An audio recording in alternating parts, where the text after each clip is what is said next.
전능하신 아버지 하나님, 이 아침 우리 모두를 예배자의 자리로 불러주셔서 감사합니다. 오늘도 하나님의 귀한 말씀 앞에 겸손히 머리를 조아리며 주님 말씀 순종하기를 원합니다. 잘 깨닫고 실천할 수 있도록 도와주시옵소서. 예수님의 이름으로 기도하옵나이다. 아멘. 오늘 월요일 아침입니다. 날씨가 많이 추워졌습니다. 방심하지 말고 따뜻하게 입으셔서 건강 잘 유의하시기 바랍니다. 여러분 강성교회 성도들은 감기 걸리시면 안 됩니다. 하실 일이 많으세요. 건강 잘 유지하시고 오늘부터 새롭게 시작되는 월요일 우리가 힘차게 주의 말씀 힘입어 승리하시는 여러분 되시기 축복합니다. 예수님이 인간의 몸을 입으시고 이 땅에 오셨습니다. 이 땅에 오셨습니다. 2000년 전 이스라엘 그 지역에 있던 사람들, 굉장히 불쌍한 사람들입니다. 하루하루 힘겹게 희망 없는 삶을 이어가던 그들, 이스라엘 사람들에게 주님 오셔서 생명의 말씀을 전해 주셨습니다. 기도하는 법 가르쳐 주셨습니다. 그리고 팔복이 어떤 것인지, 복이란 어떤 것인지 설명해 주셨습니다. 수많은 비유를 통해서 하늘나라의 비밀을 설명하여 주셨고, 배고프고 가난한 자들에게 오병이어의 역사를 일으켜 주셨습니다. 병들어 신음하던 자들, 약이 있었겠습니까? 치료할 수 있는 방법이 있었겠습니까? 그저 질병이 걸리면 무방비에 노출되어 있던 불쌍한 그들, 병들어 신음하던 자들에게 우리 주님 회복과 치유를 선물로 주셨습니다. 그리고 아무 죄 없으신 우리 주님, 십자가라고 하는 무서운 형벌을 지시고 끔찍한 고통과 함께 죽으셨습니다. 도무지 우리들의 머리로는 이해할 수 없는 구속의 은혜입니다. 왜 그러셨을까요? 우리 주님 왜 십자가를 지셔야만 했고 죽으셔야 했을까요? 우리 주님 십자가를 생각할 때마다 우리의 마음이 참 많이 힘듭니다. 그런데 여러분, 그렇게 끝난 게 아니죠. 오늘 우리가 본문을 읽은 그대로 우리 주님 사망 권세를 깨뜨리고 3일 만에 부활하셨습니다. 세상 누구를 만나도 자랑하고 싶은 우리들의 비밀, 우리들의 자랑, 바로 우리 주님의 부활 사건입니다. 오늘 주님 부활 사건에 여러 사람이 등장하지요. 마가복음 16장에 보시면 우선 막달라 마리아, 그리고 야고보의 어머니 마리아, 살로메라고 하는 여인들입니다. 누구보다 우리 주님을 사랑한 여인들입니다. 할 수 있는 것이라고는 누군가가, 여러분 본문을 잘 읽어보시면 누군가가 돌문에 무덤문을 가리고 있는 돌문을 좀 치워주어야 그 안에 들어가서 뭔가를 좀 해볼 수 있는 힘없는 여인들이지요. 겨우 무덤에 누군가 돌문을 치워주어야 무덤에 다가갈 수 있는 힘없는 여인들. 그래도 우리 주님 너무 불쌍해서, 우리 주님 너무 사랑해서 3일 전에 돌아가신 주님, 썩어 냄새나는 주님, 그 몸에 향품이라도 바르고 싶어서 새벽 시간 무덤가로 달려갔던 여인들입니다. 또한 10절에 보면 예수님과 함께 하던 사람들입니다. 지금 이들의 현재 심정, 슬퍼하며 울고 있는 상태입니다. 어떤 게 슬펐는지, 왜 울고 있었는지 우리는 그저 짐작으로만 알 수 있습니다. 주님 십자가가 너무 억울해서, 아니면 그냥 주님 따라다닌 시간이 얼만데 이렇게 허무하게 돌아가시면 우리는 어떡합니까? 라는 그런 건지, 그런 낭만함인지 우리는 잘 알지 못합니다. 아무튼 이들은 지금 현재 슬퍼하며 울고 있다고 합니다. 12절, 예수님을 만난 두 사람, 그들은 예수님 만난 이야기를 듣자 믿지 않은 남은 제자들입니다. 그리고 여러분 14절에 보면 믿음 없는 자들, 마음이 완악한 자들, 그들 우리 주님이 꾸짖는 모습이 나옵니다. 여러분 14절 말씀 한번 같이 읽겠습니다. 그 후에 11 제자가 음식 먹을 때에 예수께서 그들에게 나타나사 그들의 믿음 없는 것과 마음이 완악한 것을 꾸짖으시니 이는 자기가 살아난 것을 본 자들의 말을 믿지 아니함이라. 모두가 예수님의 부활을 믿지 못한 사람들입니다. 근데 여러분, 사실 우리는 믿음을 가지고 우리 주님 부활하신 것을 굳게 믿고 있지만 그 당시 사람들, 이게 사실 믿어지는 사건이겠습니까?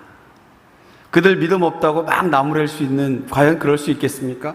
아니, 이게 상상조차 해본 일이겠습니까? 사람이 죽었다가 살아난다? 그 일들이 눈앞에서 벌어지고 있고, 어떤 사람들은 자기가 본 것도 아니고 남을 통해서 그 이야기를 들었단 말입니다. 그런데 이게 어떻게 그렇게 쉽게, 정말 그랬구나, 야호, 그럴 일이겠습니까? 믿지 못할 일이 충분히 이해가 되고 짐작이 됩니다. 만일 저라면, 여러분이라면 예수님의 부활을 즉시 그 자리에서 할렐루야 바로 믿게 될 수 있는 사람은 과연 몇 명이나 있겠습니까? 아무리 예수님 그동안 따라다니면서 수도 없이 말씀하셨지만, 내가 다시 살아날 것이다 라고 말씀하셨지만 믿어지기 어려운 일임에는 틀림이 없습니다. 충분히 이해할 수 있습니다. 그렇다고 해서 우리 주님의 부활이 하나의 꾸며낸 이야기가 아닌 우리 신앙의 절대적인 믿음의 대상이라고 하는 것, 이것은 부인할 수 없는 사실입니다. 여러분, 우리 주님의 부활, 우리 주님 분명히 다시 살아나셨습니다. 오늘 본문의 말씀을 읽고 묵상하면서 한 가지 우리가 꼭 깨닫고 기도하는 시간이었으면 좋겠습니다. 여러분, 그동안 부활에 관한 설교나 부활에 관한 묵상을 얼마나 많이 들으셨습니까? 제가 새롭게 부활에 대한 묵상을 나누기보다는 오늘 말씀 14절과 15절 사이의 비밀을 함께 묵상했으면 좋겠습니다. 여러분, 14절 우리가 방금 읽었습니다. 우리 주님이 제자들을 꾸짖으셨지요. 자, 15절의 말씀 우리 함께 읽겠습니다. 또 이르시되 너희는 온 천하에 다니며 만민에게 복음을 전파하라. 14절, 제자들이 믿음 없는 것을 꾸짖으신 주님, 그리고 이어서 15절에는 너희는 온 천하에 다니며 만민에게 복음을 전파하라. 사랑하는 여러분, 복음을 전하는 사명, 예수 그리스도의 십자가와 우리 주님의 부활과 다시 오심을 전해야 하는 이 복음 전하는 사명은 이렇게 14절에 등장한 믿음 없는 제자들, 그들에게 주어진 것이라고 하는 것입니다.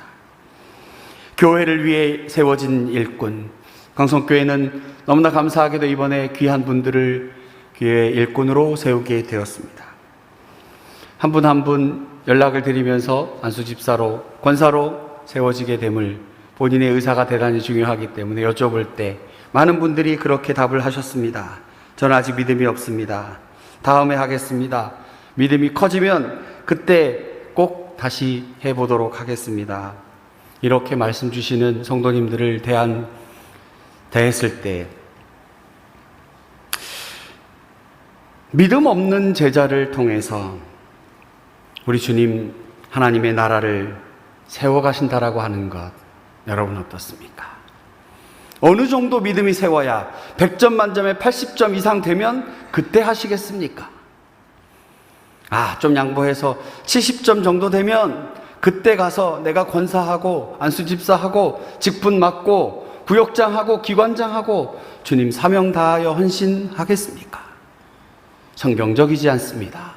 성경이 말씀하시는 것은, 만민에게 복음을 전하는 것은 믿음 없는 자를 세워 하시는 것입니다. 꾸짖음 당해야 하는, 슬퍼하는 믿음 없는 자들을 주님이 세워 만민에게 복음을 전하는 귀한 사명을 맡기신다고 하는 것입니다. 믿음 없고 연약한 자들, 부활을 믿지 못하던 자들, 그들이 바로 사명자가 되는 것입니다. 여러분, 왜 그게 가능합니까? 만일 내 힘으로 사명 감당해야 한다면 할 수 있는 사람은 없습니다. 바로 주님의 은혜이고 20절에 분명히 기록된 바 우리 주님이 함께 하시면 가능하게 되는 것입니다. 20절의 말씀 우리 함께 읽겠습니다. 제자들이 나가 두루 전파할세 주께서 함께 역사하사 그 따르는 표적으로 말씀을 확실히 증언합니다. 오늘 우리 월요일 아침 늘 그렇듯이 일상생활 속으로 나아갑니다. 믿지 않는 자들이 가득한 세상, 하나님 자녀로 살아내야 합니다. 어저께 우리 교회 학교 아이들과 함께 말씀을 나누면서 이 아이들이 세상 속에서 또 얼마나 힘든 시간을 보내야 할까, 그런 마음이 들었습니다. 온통 우리 아이들이 놀고 있는 문화, 공부하고 있는 문화들을 보면 세상의 가치는 성경적이지 않은 것들을 가르칩니다. 사탄의 문화가 지배되고 있는 그런 상황에 우리 아이들이 나갑니다. 믿지 않는 세상이, 믿지 않는 사람들이 가득한 세상에 나가는 우리 아이들, 그리고 귀한 우리 성도님들. 그러나 부활과 승천하신 주님, 반드시 다시 오실 주님을 바라보며 뭔가 좀 다르게 살아야 하는 우리들 아니겠습니까? 그런데 우리는 여전히 십자가에 죽으신 주님을 찾아간 여인들처럼, 또한 어느 제자들처럼 잘 믿지 못하는 한참이나 부족한 우리들입니다. 서로의 믿음의 분량도 다릅니다. 우리를 통해 역사하시는, 일하시는 하나님의 경험도 각각 다르게 느껴지는 우리들입니다. 그렇지만 우리 모두를 보시고 하나님께서 우리에게 주신 귀한 사명, 그것은 공통점이 있습니다. 제자들이 세상에 나가 복음을 전할 때에 그들의 능력으로, 그들의 열심으로만 되는 것이 아니라 분명한 것은 우리 주님께서 함께 역사하신다라고 하는 것입니다. 그리고 그 가운데에 주께서 함께 역사하실 때에 표적이 나타나고 확실하게 말씀이 전파될 수 있다라고 하는 것입니다. 연약한 우리, 부활 믿지 못하고 부활이라고 하는 하나님의 역사하심 앞에서 머뭇거리고 주춤했던 우리들, 부족한 우리들, 우리 주님은 이미 그런 우리를 아시고 우리에게 은혜 베푸시고 복음 전할 수 있는 사명 주시고 지금도 우리와 함께 하시는 것입니다. 월요일 아침 우리가 세상 속에서 당당하게 주의 자녀로 복음을 전할 때에 내 힘으로 하는 것이 아니라 우리 주님이 함께 하십니다. 말씀 들은 대로, 기도한 대로, 다짐하고 결단한 그대로 세상 속에서 주의 자녀로 빛된 우리가 되어야 합니다. 여러분, 절대로 우리의 복음이 부끄러운 것이 아닌 것이 우리 주님 부활하시고 다시 오신다는 것 아닙니까? 우리 당당하게 월요일부터 힘차게 제 복음을 전하시는 주님 보실 때 거룩한 주의 자녀로 살아나가는, 그래서 우리 주님 살아계셔 역사하심을 세상 속에 빛처럼 증거하는 우리 모두가 되시기를 원합니다. 서두에 말씀드린 것처럼 이번 주간이 많이 춥다고 합니다. 건강관리 잘 하시고 정말 주의 복음을 전하는 일에 우리 모두가 힘써 나갈 수 있는, 세상은 성탄절 선물 교환하고 성탄절의 본질이 잃어가는 이 시기지만 참된 성탄절, 이 땅에 십자가 지기 위하여 오신 주님을 참으로 기뻐하고 무엇보다 감사한 그런 한 주간을 보내시는 저 여러분 되시기를 축복합니다. 기도하겠습니다. 전능하신 아버지 하나님, 오늘 월요일 아침 우리 모두를 예배의 자리로, 말씀의 자리로, 기도의 잔치로 불러주셔서 감사합니다. 하나님 말씀 붙들고 기도하기 원합니다. 한없이 부족한 우리들, 눈앞에 보고도 믿지 못했던 자들, 들어도 믿지 못했던 자들, 머뭇거리고 주춤했던 자들, 바로 저희들의 모습임을 주님 앞에 고백합니다. 그러나 주께서 함께 하사 복음을 전할 때의 표적과 이적이 나타난 것처럼 주님 주신 말씀 믿고 붙들고 기도하기 원하오니 주님 우리에게 새 힘 주시고 이 믿음 가지고 세상에서 승리하는 우리 모두가 되게 하여 주시옵소서. 하나님, 그럴 때에 주께서 놀라운 역사가 곳곳에 나타나지게 하여 주시옵소서. 특별히 이 시간 주님 앞에 기도합니다. 병중에 있는 우리 귀한 환우들이 있습니다. 사랑하는 우리 성도들의 가족들이 있습니다.